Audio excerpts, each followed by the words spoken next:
Bonjour, bienvenue dans votre émission avec le Maroc depuis Washington.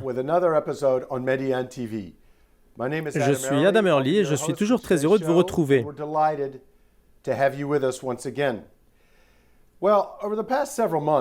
Au cours des derniers mois, le Maroc a joué un rôle majeur sur la scène internationale. En novembre, le Royaume a répondu avec fermeté aux provocations des séparatistes du Polisario au niveau du point de passage d'El Guerguerat. Plus tard en décembre, les États-Unis ont reconnu la pleine et entière souveraineté du Maroc sur son Sahara et ont annoncé l'ouverture d'un consulat américain dans la ville marocaine de Dakhla.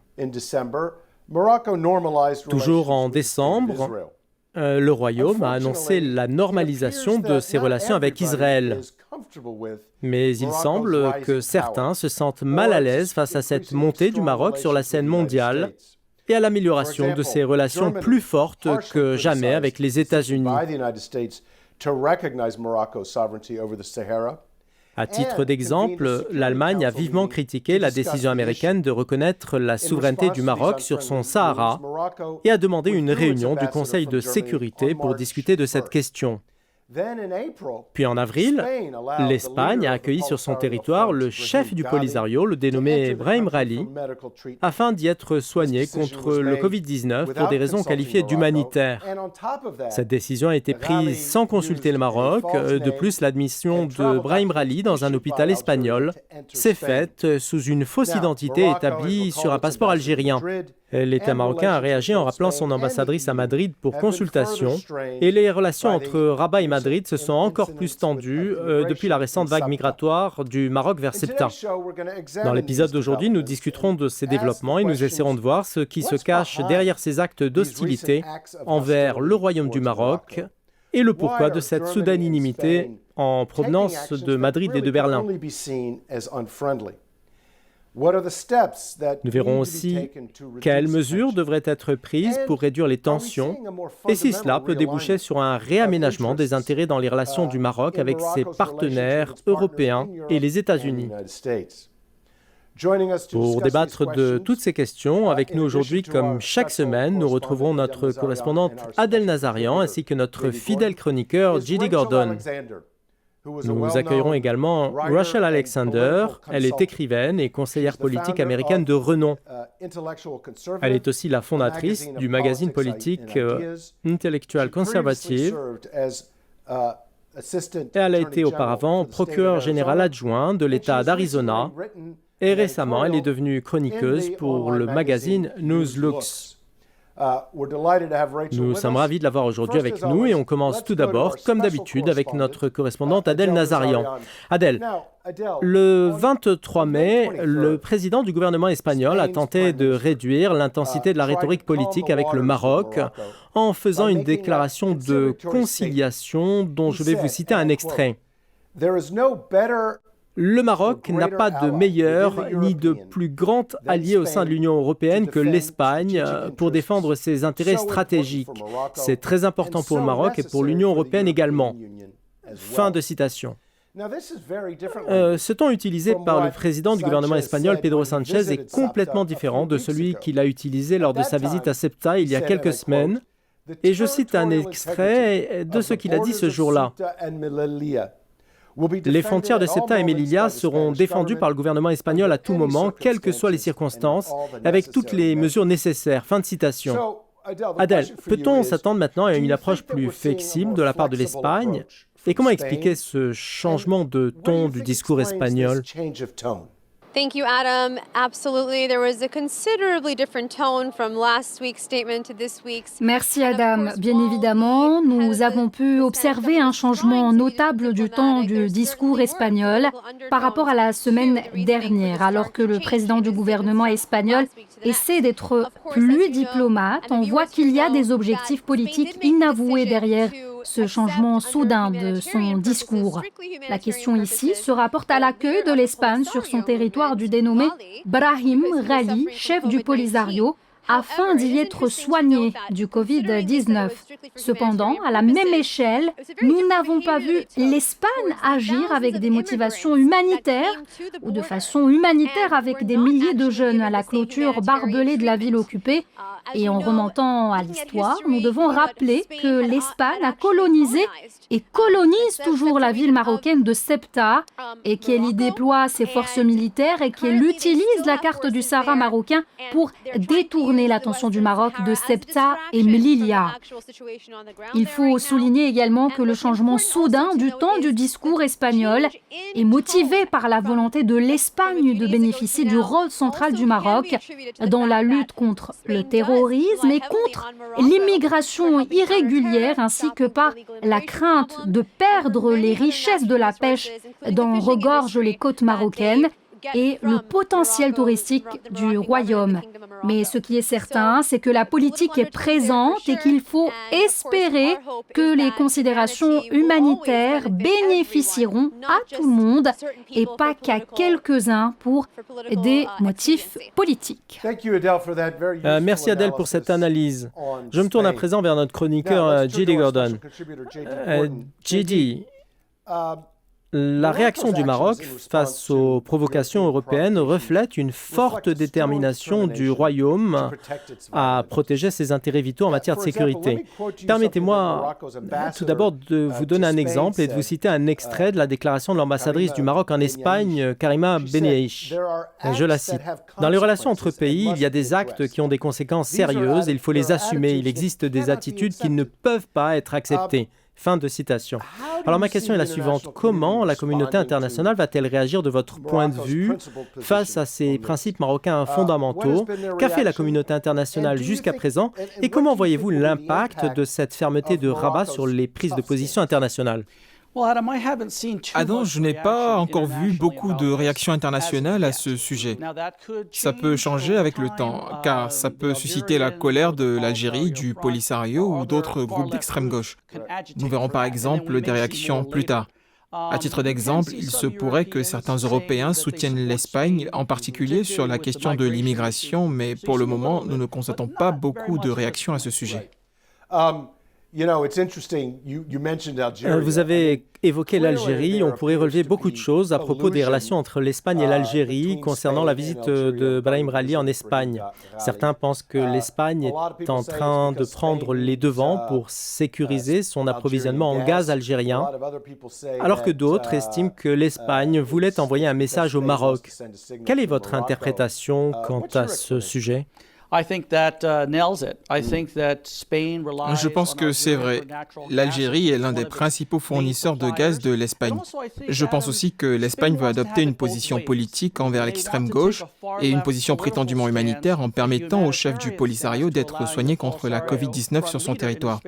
L'Espagne prétend adopter une position anticoloniale alors qu'elle maintient toujours 2 colonies au Maroc. Comment peut-on avoir 2 positions de ce genre en même temps? Tout à fait. C'est à la fois drôle et étrange. Je souligne également que le gouvernement espagnol est un gouvernement de gauche. Non seulement un gouvernement de gauche, mais il faut également rappeler qu'il y avait un gouvernement socialiste au pouvoir lorsque 136 000 Marocains ont combattu pendant la guerre civile espagnole sous le régime du général Franco. C'était dans les années 1930, et sans les troupes marocaines en Espagne, cette dernière aurait pu se transformer en un État communiste au sein du bloc soviétique pendant la guerre froide. De ce fait, les Espagnols devraient remercier le Maroc pour ce qu'il a fourni à l'époque. Oui, ils devraient absolument le faire. Je me tourne à présent vers Rachel Alexander. Je vous remercie d'être parmi nous aujourd'hui. Vous avez récemment écrit un article sur le site d'information Newslooks à propos des réactions de la presse internationale sur cette question, et vous avez montré comment un magazine comme The Economist a pu se révéler sur cette affaire partiale et malhonnête. Il y a un certain nombre d'analystes marocains qui pensent que le Royaume devrait être plus ferme avec l'Espagne. Je vous donne ici un exemple de ce qui a été écrit par un expert marocain établi aux États-Unis. Je le cite. Le Maroc a tout à fait le droit de rendre l'appareil à l'Espagne, de fournir une aide aux dirigeants de la région de Catalogne persécutés là-bas et de réduire la coopération en matière de renseignement avec l'Espagne, tout en réaffirmant son droit de souveraineté historique sur les villes de Ceuta et de Melilla. Fin de citation. Alors ma question est la suivante. Pensez-vous que les choses iront dans cette direction? Et si oui, est-ce qu'il faut éviter une telle orientation? Et comment? Écoutez, je ne vois pas les choses aller dans cette direction. À cause de la reconnaissance par les États-Unis de la souveraineté pleine et entière du Maroc sur son Sahara. Cette reconnaissance poussera certainement d'autres pays à suivre la même politique envers le Sahara marocain et tout le territoire marocain. D'ailleurs, mon article a mis en évidence le mépris des médias envers cette question. Tout le monde parle de Ceuta et Melilla comme si elles étaient des villes espagnoles en ignorant le fait que le royaume les considère comme une partie intégrante du territoire marocain. Parlons maintenant de la prise de décision au niveau de l'Espagne, car cette crise maroco-espagnole a été déclenchée par Madrid, qui a permis à Brahim Rally, le chef du Polisario, de se rendre sur le sol espagnol en vue d'être soigné contre le Covid-19. Pensez-vous que l'Espagne a mal évalué la situation et comment désamorcer cette crise? J'attends votre réponse après une courte pause. Restez avec nous.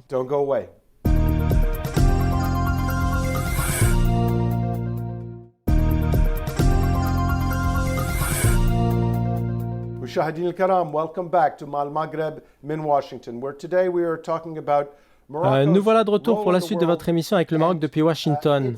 Notre sujet d'aujourd'hui se rapporte au rôle du Maroc sur la scène mondiale et à son influence sur les actions de ses voisins. Avant la pause, j'ai interrogé notre invité Rachel Alexander sur la décision de l'Espagne d'accueillir Brahim Rally et sur ce qu'on pouvait faire pour apaiser la tension entre l'Espagne et le Maroc. La parole est à vous, Rachel.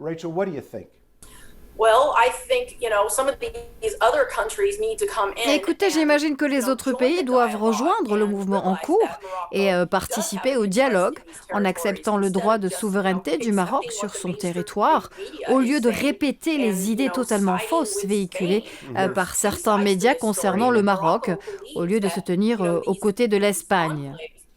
Par exemple, dans le cas des deux villes, elles sont marocaines et sont situées sur le sol du royaume, au nord du Maroc, et ne sont pas des villes européennes.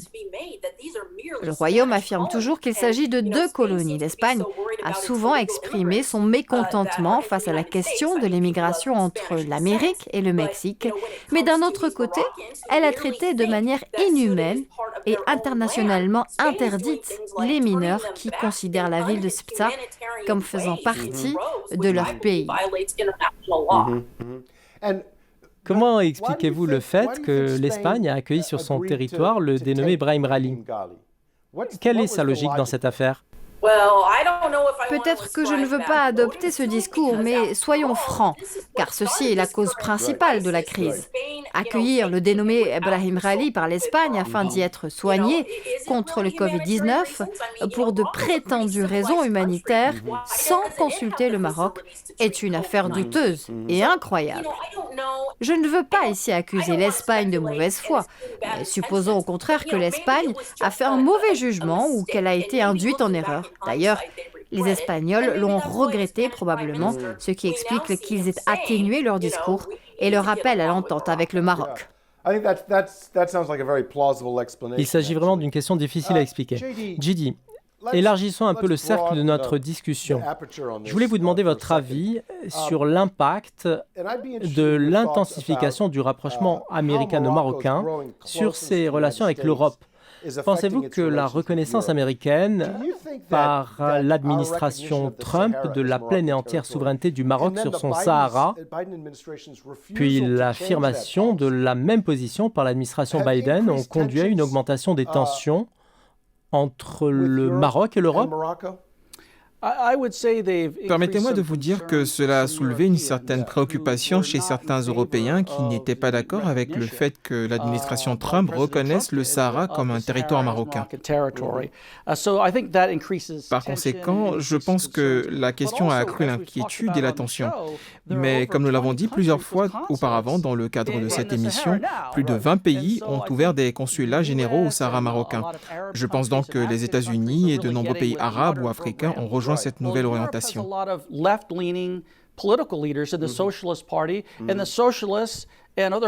En revanche, nous constatons que plusieurs dirigeants européens ont viré à gauche en raison de leur affiliation au Parti socialiste.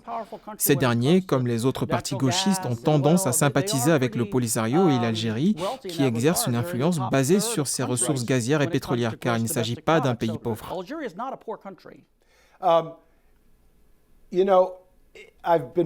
Et j'ai lu que les Européens, en particulier l'Espagne et l'Allemagne, avaient fait pression sur l'administration Biden pour qu'elle revienne sur la décision de Donald Trump concernant le Sahara marocain. Mais le secrétaire d'État américain, Anthony Blinken, a clairement souligné que l'Amérique ne reviendrait pas sur cette décision. Cette question peut-elle générer des tensions dans les relations américano-européennes? Et pensez-vous que les Européens réussiront à persuader l'Amérique de changer de politique? Je ne crois pas que les Européens réussiront à persuader les États-Unis de changer de position, car je crois que le président Biden et le secrétaire d'État Blinken ont déjà discuté de cette question et ont vu que revenir sur la proclamation américaine confirmant la marocanité du Sahara nuirait aux bonnes relations qui relient le Maroc aux États-Unis et à la normalisation des relations qui a déjà commencé entre le Maroc et Israël. En fait, l'annulation de la reconnaissance causera plus de tort aux États-Unis. L'Algérie a plus d'influence sur l'Espagne et l'Allemagne. L'Algérie essaie donc d'utiliser ces deux pays proches des États-Unis pour influencer la position américaine. Et il faut noter ici que la France n'a joué aucun rôle dans ces provocations qui sont le fait de l'Espagne et de l'Allemagne. Rachel, maintenant, comme on le sait tous, l'Europe a besoin du Maroc et réciproquement, le Maroc a besoin de l'Europe et de ce partenariat qui sert les intérêts économiques et sécuritaires communs aux deux parties. Vous avez récemment écrit un article dans le magazine Newslook, j'en cite un extrait. Le Maroc a affirmé que son engagement à lutter contre l'immigration irrégulière est un engagement de principe, mais le Maroc n'a pas vocation à être le gendarme de l'Europe aux frontières espagnoles et européennes. Fin de citation. Alors je vous le demande, qu'est-ce que l'Espagne et l'Europe risquent de perdre du fait de leur détermination à adopter cette approche hostile à l'égard du Maroc? En fait, ils risquent de perdre un ami important, un allié majeur et un partenaire primordial dans de nombreux domaines car le Royaume a montré un engagement ferme et sans équivoque dans la lutte contre le terrorisme. Le Maroc a également été très coopératif sur les questions d'immigration clandestine et il possède aussi deux façades maritimes et un potentiel halieutique important qui attire d'ailleurs le monde entier. Le Royaume est une très belle destination touristique et se trouve dans une position stratégique entre l'Europe et l'Afrique. Devant tous ces faits, il n'est pas dans votre intérêt d'avoir un conflit avec un tel pays. Tout ce que demande d'ailleurs le Maroc, c'est que vous respectiez sa souveraineté comme il respecte la vôtre. Ce n'est pas du tout une demande excessive. Bien dit, Rachel. Maintenant, je voudrais en venir à la question du Sahara marocain, car il s'agit d'un facteur essentiel dans les relations maroco-européennes. Je cite ici ce que vous avez écrit dans votre article. Je pense qu'il est peu probable que l'Espagne et l'Allemagne rejoignent les États-Unis en reconnaissant la souveraineté du Maroc sur son Sahara. Point. Mais sur quoi s'appuie cet avis?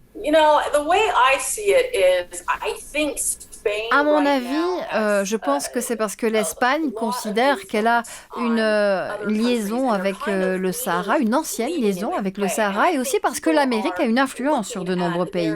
Mais le monde, lui, ne voit pas cette image dans sa globalité. D'ailleurs, nous le remarquons dans de nombreux articles qui ne se concentrent pas sur cette position et situation marocaine. Ils ignorent délibérément la valeur et le poids du royaume. C'est pourquoi je ne vois aucun changement dans un proche avenir. JD, compte tenu des positions européennes sur la question de l'autodétermination, il semble qu'il y ait de l'hypocrisie dans ces positions. D'une part, nous constatons que des pays comme l'Espagne, l'Allemagne et d'autres gouvernements de gauche soutiennent la thèse de l'organisation d'un référendum d'autodétermination.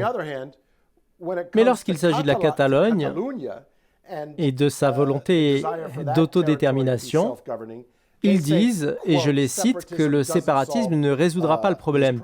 Alors comment expliquez-vous une telle contradiction dans les principes et existe-t-il un moyen de résoudre une telle incohérence ? C'est un excellent point, Adam, car il reflète bien l'hypocrisie sous sa forme la plus flagrante. C'est une question de force et de politique ici. Les Européens ne se soucient pas de ce qui se passe au Maroc, sauf s'ils sont affectés. Par conséquent, ils peuvent soutenir le Front Polisario et fournir des soins médicaux au chef du Polisario. En même temps, vous constaterez qu'ils essayent d'interpeller les gens s'ils sont militants pour l'indépendantisme en Catalogne. J'étais personnellement il y a 2 ans à San Sebastián, au Pays Basque, qui tentait d'obtenir l'indépendance depuis de longues années. L'Espagne avait même mené une campagne de terreur pendant plusieurs décennies contre les Basques, et nous sommes d'accord que c'était une affaire terrible. La situation est entachée de beaucoup d'hypocrisie et je ne pense pas qu'elle trouvera une solution dans un avenir proche.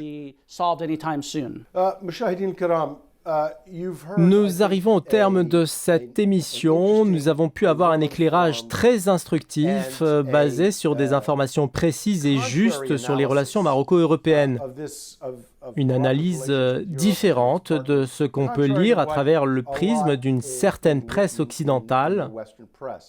En fait, ce qui a retenu mon attention, c'est ce que Gidi a dit, à savoir qu'il y a effectivement un poids à 2 mesures. Comme s'il était interdit au Maroc de défendre son intégrité territoriale au même titre que l'Espagne avec la Catalogne.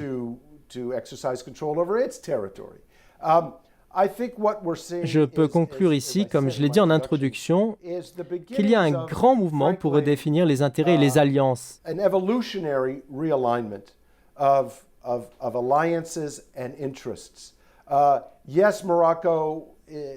Oui, l'Europe est importante pour le Maroc, mais le Maroc est maintenant devenu une puissance économique, sécuritaire et politique très qualifiée et non négligeable en Afrique et au Moyen-Orient. Le Royaume n'accepte pas les dictates et les humiliations de certains pays européens et n'acceptera pas que l'Europe ignore ses intérêts. Cela était évident dans l'affaire du dénommé Brahim Rali, le chef du Polisario, son accueil en Espagne sous une fausse identité et avec un vrai faux passeport viole toutes les normes et lois internationales. C'est un comportement qui doit être condamné avec force.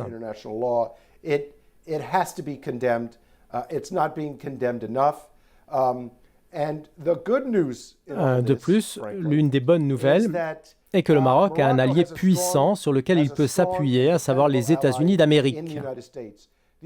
Il est vrai que les États-Unis ont préféré à ce stade faire preuve de discrétion, car ils ne veulent pas d'affrontement avec aucune partie. Mais les États-Unis comprennent sûrement et soutiennent la position du Maroc, non seulement sur la question du Polisario, mais aussi sur la politique du Royaume concernant son Sahara. Je suis donc sûr que le Maroc est dans une position plus forte que jamais pour repousser toutes ces provocations. Je tiens à remercier notre correspondante Adèle Nazarian. Merci également à notre chroniqueur Gilly Gordon et à notre invité Rachel Alexander. Merci à vous pour votre attention.